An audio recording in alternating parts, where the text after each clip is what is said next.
Let's have a look at ants. One ant is a very simple creature. Many together in a colony can achieve amazing things, like building living bridges. Ants seem to have something hardwired in their DNA to be effective together. Now let's look at us, humans.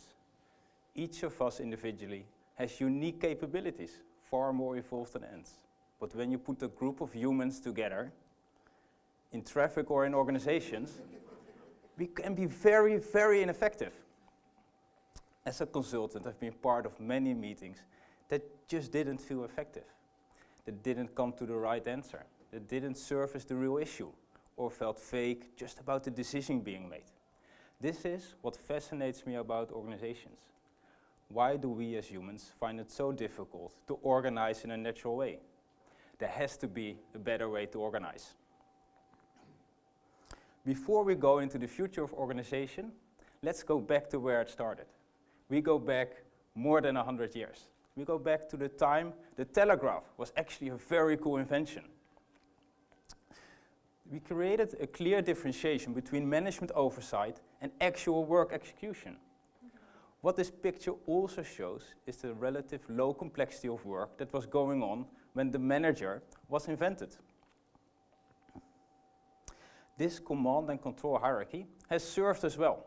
Since the Industrial Revolution, we've built a whole welfare state on the success of businesses with managers. So we should be grateful for its invention.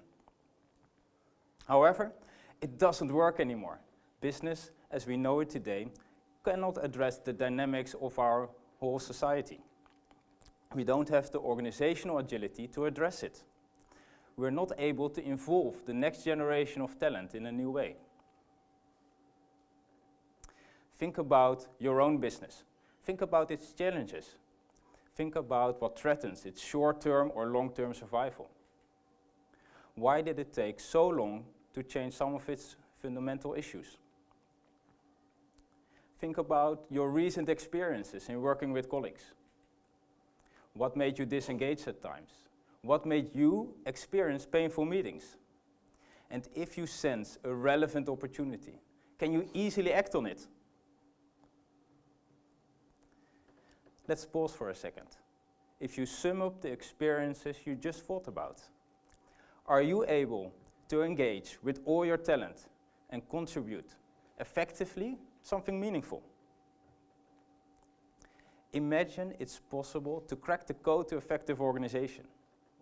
Imagine we're able to process every idea into something meaningful. Imagine we're able to organize 10 times more effective. Imagine how much more fun work would just become. Today I want to talk to you about a paradigm shift. The breakthrough from the traditional command and control hierarchy to the self-organizing operating system. Because enabling people to self-organize is perpendicular enough from the command and control telling you what to do. And it's a breakthrough in the organization's underlying operating system. I will talk specifically about the Holacracy operating system. But let's talk first about what an operating system actually is.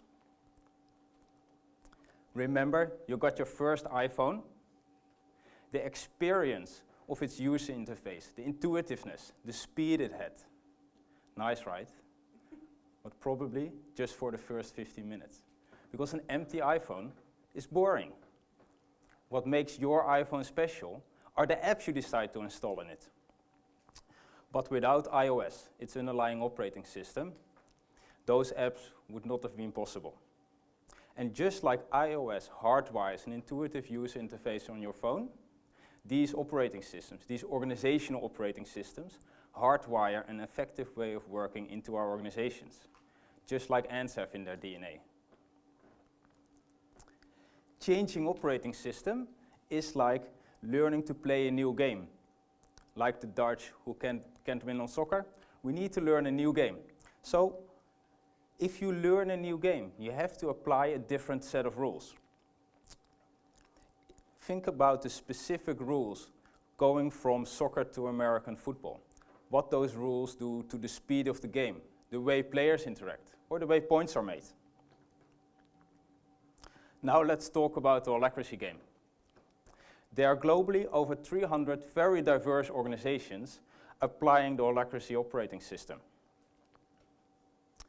It's an organizational operating system that allows organizations to self-organize.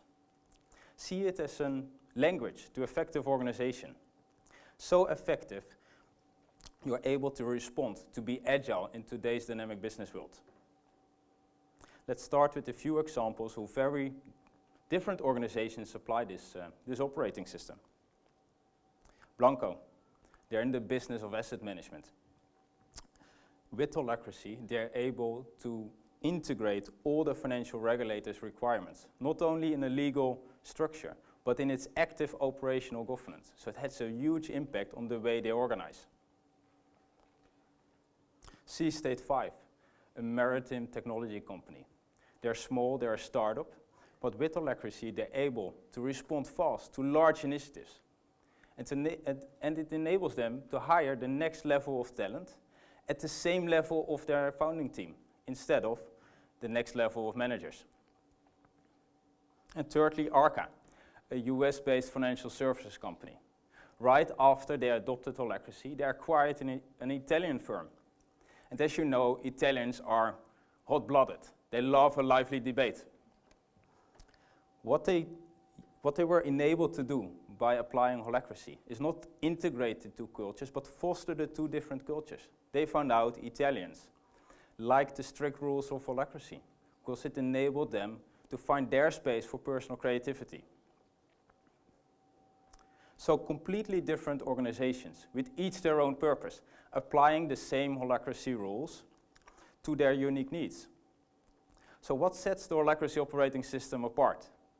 How do you create as an organization alignment while allowing people to self-organize without bosses?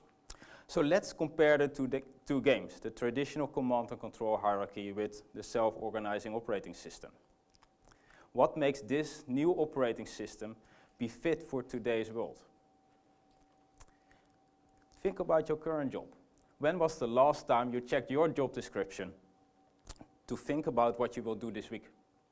Do you even know where it is? Probably you haven't seen it since you applied. And it disappeared in a drawer or resides with HR. But it's outdated. Under Holacracy, you create a dozen smaller set of roles with a set of accountabilities grouped under each role.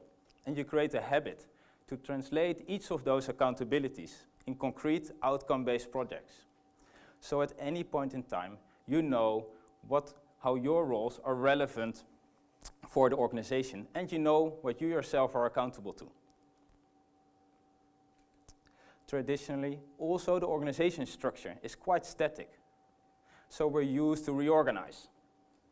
So why? Why do we actually have the need to do those big reorganizations? Because they're painful and ineffective. Under Holacracy, you iterate the organization's governance structure. You do this frequently with the people who do the actual work. Your governance becomes agile. You can change roles one by one. Those micro reorganizations are easy to do, and they're easy to change and improve afterwards. So with your governance agile, you can evolve your organization structure continuously, so that at any point in time, your structure serves your business best. So what about creating direction? We used to put a lot of effort and consulting money into strategy statements, mission, vision, value statements. They're supposed to direct our execution.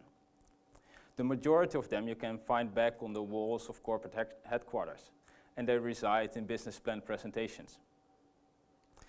Managers spend a lot of time in creating alignment, but then still, it's typically hard for you to understand how your work relates to the organization's strategy. Under Holacracy, those statements don't exist. You create a different kind of order. You translate, you distribute, you break up the organization's purpose to a purpose statement for every role. So you know at every point in time why your role is meaningful for the organization. Let's talk about getting work done. We use to plan and control our execution. We have a whole set of names for it. milestones, targets, business plans, quarterly calendars, steering committee meetings, management team meetings, you name it. We have a whole set of those derivatives. But they create a lot of bureaucracy. It makes it easy to delay an idea by just asking for a more detailed plan or some additional analysis, or just asking for some more discussion. Under Holacracy, you organize yourself exactly the opposite way. It becomes straightforward to, when you have an idea, to implement it, because you have authority to act. And it becomes hard to delay it. Except, of course, for when you have a grounded objection that is based in reality, that this idea is not even safe enough to try. So with this responsiveness, to be able to adjust so quickly, you can be grounded in reality. You're able to steer continuously.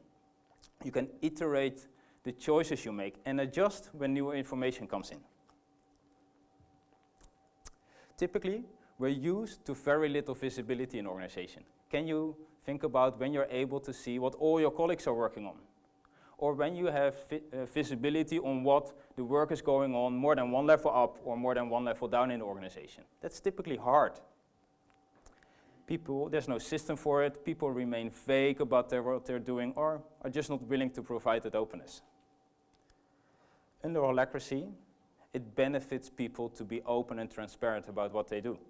At any point in time, you can as well go into a system and see what any of the roles in the organization are accountable to and what those roles are active on. Finally, you're used to have many meetings, at times painful, typically very unstructured, highly depending on stakeholder alignment. It's hard to make good decisions fast enough and to walk out of meetings with explicit shared outcomes. Under Holacracy, you can rely on an operational and governance process. Those meeting processes are explicit. This explicitness helps you to create alignment, to make better decisions, to integrate different opinions, and just in being an hour together to make more decisions. So let's wrap up. Now you know there's a better way to organize. Now you know there's something viable, that's tested, that's proven in real life. So it's over to you. You are the next generation of leaders. You decide now if in your career you'll keep going up the corporate ladder or you're going to build something completely different. So what can you do? You can observe. You can observe what works and doesn't work in your organization. You can observe when you feel engaged or you don't feel so much.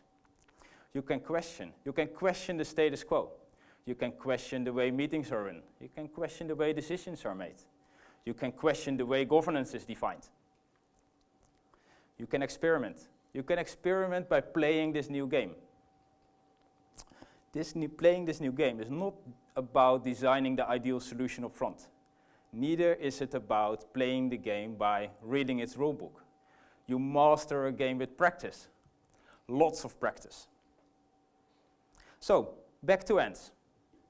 It takes a colony of ants to turn a pile of dirt into a building the size of a skyscraper in an ant-skilled city. How long will it take us, you, humans, to change the way we effectively organize our businesses? Thank you.